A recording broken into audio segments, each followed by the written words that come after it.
Hello everyone, कैसे हैं आप लोग। मैं नीतीश खन्ना और आज मैं लेकर आया हूं डेमोक्रेसी की पार्ट 2 की वीडियो, जिसके अंदर मैंने जो बातें आपको डेमोक्रेसी के बारे में बताई थी उसके आगे की बातों को मैं इस वीडियो के अंदर डिस्क्राइब करूंगा, इस वीडियो के अंदर आपको समझाऊंगा। सबसे पहले एक छोटा सा रिकैप ले लेते हैं और बताते हैं कि मैंने आपको अपनी लास्ट वीडियो के अंदर क्या क्या बताया था। मैंने आपको डेमोक्रेसी के बारे में बताया था, मैंने आपको लोकतंत्र के बारे में बताया था, मैंने आपको समझाया था कि एक ऐसी फॉर्म ऑफ गवर्नमेंट जहां पर शासक लोगों के द्वारा, वहां के देश की जनता के द्वारा चुना जाता है, हम उसको डेमोक्रेसी कहते हैं। मैंने आपको डेमोक्रेसी के फीचर्स भी समझाए थे, मैंने 4 फीचर्स आपको डेमोक्रेसी के बारे में बताए थे और अब हम आगे बढ़ा रहे हैं अपने डेमोक्रेसी के ज्ञान को। और अब मैं आपको इस वीडियो के अंदर समझाने जा रहा हूं डेमोक्रेसी के मेरिट और डीमेरिट। डेमोक्रेसी के क्या क्या मेरिट्स होते हैं, डेमोक्रेसी की क्या क्या ऐसी बातें होती हैं जो फायदा हमें करती है, और डेमोक्रेसी के अंदर हमें कई सारे नुकसानों का भी सामना करना पड़ता है, उसके बहुत सारे डीमेरिट्स भी होते हैं। तो एक एक करके मैं आपको डेमोक्रेसी के मेरिट्स और डीमेरिट्स समझाता हूं। ये हमारी जो वीडियो है ये डेमोक्रेसी के चैप्टर को आज समाप्त कर देगी और उम्मीद करूंगा कि आपको ये वीडियो देखने के बाद डेमोक्रेसी के बारे में बहुत कुछ पता चलने वाला है। सो स्टार्ट करते हैं अपने डेमोक्रेसी के सेकंड पार्ट के वीडियो को। और सबसे पहले मैं आज आपको समझाने जा रहा हूं मेरिट्स ऑफ डेमोक्रेसी। लोकतंत्र के मेरिट क्या होते हैं, उसके लाभ क्या क्या होते हैं, एक एक करके मैं इसके बारे में बताता हूं। तो सबसे पहला जो मेरिट होता है डेमोक्रेसी का, accountable and responsible government. Obvious सी बात है, मैंने आपको बताया था डेमोक्रेसी लोकतंत्र एक ऐसी फॉर्म ऑफ गवर्नमेंट जहां पर वहां की जनता के द्वारा, जिस देश के अंदर हम रह रहे हैं वहां की जनता उस सरकार, उस देश के चलाने के लिए सरकार को चुन रही है। तो ऐसी गवर्नमेंट अकाउंटेबल और रिस्पॉन्सिबल दोनों ही होगी। वो लोगों के हितों में काम करेगी और लोगों के प्रति जवाबदेही होगी। अगर कुछ गलत होता है तो उसकी जिम्मेवारी भी उस देश की सरकार के द्वारा होगी। तो ये पहला मेरिट जो एक डेमोक्रेटिक गवर्नमेंट का होता है कि उसके पास एक अकाउंटेबल और रिस्पॉन्सिबल गवर्नमेंट होती है। सेकंड मेरिट की अगर हम बात करें, method to deal with difference and conflict. Obvious सी बात है, जब आप एक डेमोक्रेटिक कंट्री में रहते हो, अब जैसे हम भारत का ही उदाहरण ले लें कि भारत के अंदर कितनी जातियों के, कितने धर्मों के लोग रहते हैं, जिनकी सबकी संस्कृति अलग अलग है, जिनका सबका कल्चर अलग अलग है, भाषाएं अलग है, वेशभूषाएं अलग है, खाने पीने की जो आदतें हैं वो भी अलग हैं। तो ऐसे देश के अंदर ऑब्वियस ही बात है कन्फ्लिक्ट्स होंगे, डिफरेंसेस होंगे, लोगों के बीच में हमेशा तनाव रहेगा। उसको सॉल्व करने का सबसे आसान मेथड डेमोक्रेसी के पास होता है।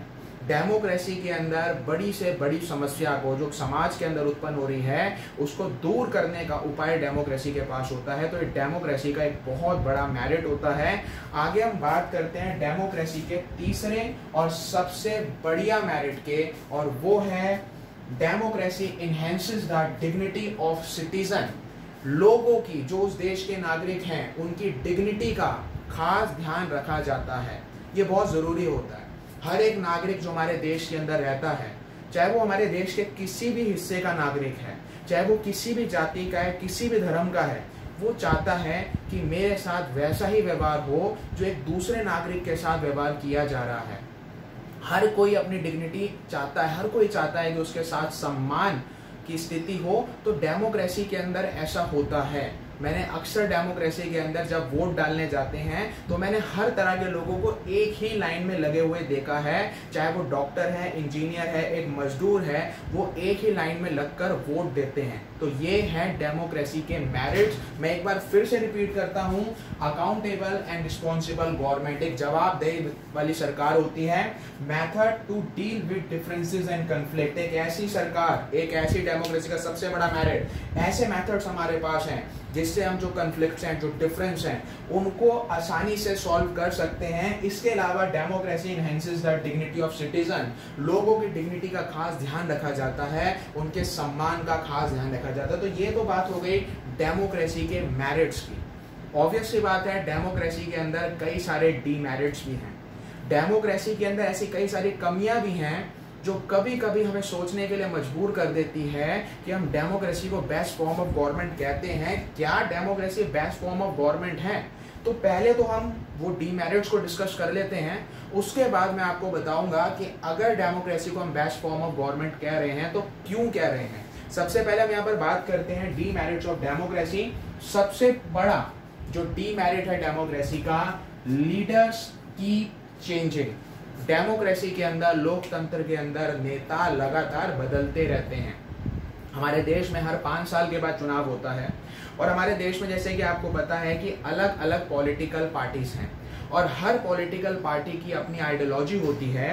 तो आप ये देखेंगे हर 5 साल के बाद जो चुनाव है तो कई बार ऐसा हुआ है कि अलग अलग पॉलिटिकल पार्टीज ने सरकार बनाई है।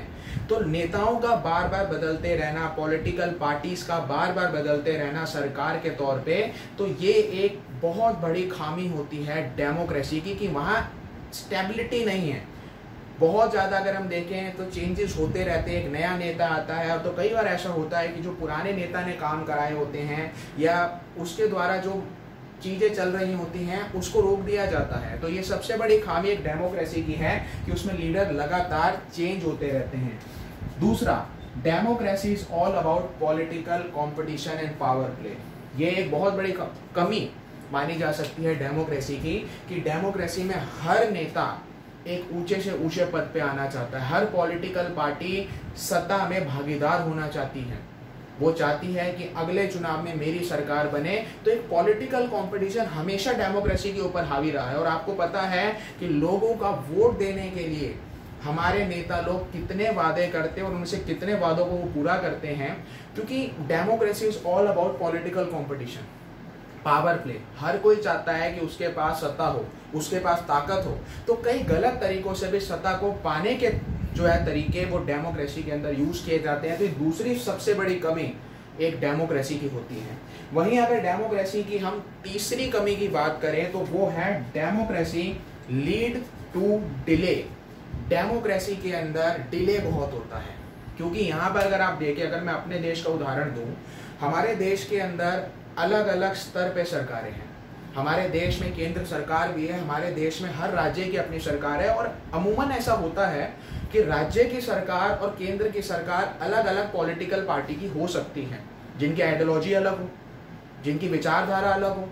तो ऑब्वियस सी बात है कि कभी कभी जब केंद्र सरकार और राज्य सरकार अलग अलग पॉलिटिकल पार्टी की होती हैं तो उनके बीच में एक मनमुटाव हमेशा रहता है। जैसे कि आपने हमारे देश के कई राज्यों के अंदर देखा है, तो वहां पर कई चीजें डिले होती हैं, कई चीजें रुक जाती हैं। और जैसे कि मैंने आपको पहली कमी डेमोक्रेसी की बताई, तो उसमें नेता बदलते रहते हैं। तो कोई प्रोजेक्ट, कोई काम अगर पिछली सरकार ने चालू कर दिया तो अगली सरकार जो दूसरी पॉलिटिकल पार्टी की बन जाती है वो उसको पूरा करेगी, इसके बारे में कहना कोई गारंटी के साथ मैं नहीं कह सकता। तो ये एक सबसे बड़ी कमी डेमोक्रेसी के अंदर होती है कि डेमोक्रेसी लीड टू डिले। ये डिले करता है, इसमें चीजों को आगे ले जाया जाता है। जो काम बहुत जल्दी हो सकता है उसको काफी खींचा जाता है। इसके अलावा democracy lead to corruption. Corruption word भ्रष्टाचार। कहते हैं कि डेमोक्रेसी के अंदर करप्शन बहुत होता है और करप्शन एक ऐसी चीज है जिससे आम जनता सबसे ज्यादा प्रभावित होती है। तो ये भी एक कमी है कि डेमोक्रेसी के अंदर से ही करप्शन का यानी भ्रष्टाचार का जन्म हुआ है। और ये डिपेंड करता है उस देश की सरकार में जो इस समय सत्ता में है वो किस हिसाब से उस देश में करप्शन को कंट्रोल कर पाती है, कितना कर पाती है। तो ये कुछ मैंने कमियां डेमोक्रेसी की आपको बताई, मैंने कुछ मेरिट्स भी आपको बताए। तो फाइनली बात ये आती है कि डेमोक्रेसी को एक बेस्ट फॉर्म ऑफ गवर्नमेंट क्यों कहा जाता है। तो उसका जवाब सिर्फ इतना ही है कि डेमोक्रेसी के अंदर जो फीचर्स हैं, डेमोक्रेसी के अंदर एक ऐसी सरकार हमें मिलती है जिसके अंदर नागरिकों का जो सम्मान होता है, उनके जो अधिकार होते हैं वो दूसरी फॉर्म ऑफ गवर्नमेंट यानी मोनार्की और डिक्टेटरशिप से ज्यादा होती है। और हमने देखा है कि कोई देश अगर आगे बढ़ सकता है तो वो डेमोक्रेसी के अंदर काफी कुछ प्राप्त कर सकता है। अगर हम अपने ही देश का उदाहरण लें, जिसे मैं बार बार कहता हूँ कि दुनिया की सबसे बड़ी डेमोक्रेसी है, तो हमने कितना कुछ प्राप्त करा है सिर्फ लोकतंत्र के बल पर। तो मुझे लगता है कि democracy is the best form of government. तो ये था मेरा चैप्टर डेमोक्रेसी के बारे में, मैंने आपको बताया क्लास 9 पॉलिटिकल साइंस का। हालांकि ये चैप्टर सिर्फ क्लास 9 के बच्चों तक सीमित नहीं रहना चाहिए। ये हर वीडियो हर उस व्यक्ति के पास जानी चाहिए जो डेमोक्रेसी के बारे में जानना चाहता है। तो आपको ये वीडियो कैसा लगा ज़रूर बताइएगा और इस वीडियो को लाइक करिए, शेयर करिए जितना आप कर सकते हैं। और अभी तक अगर आपने मेरे चैनल को सब्सक्राइब नहीं करा है, सब्सक्राइब करिए, क्योंकि ऐसी बहुत सारी मज़ेदार वीडियो जो आपकी नॉलेज को को बढ़ाएगी वो जल्द ही आने वाली है। अपना ध्यान रखिए। Good bye.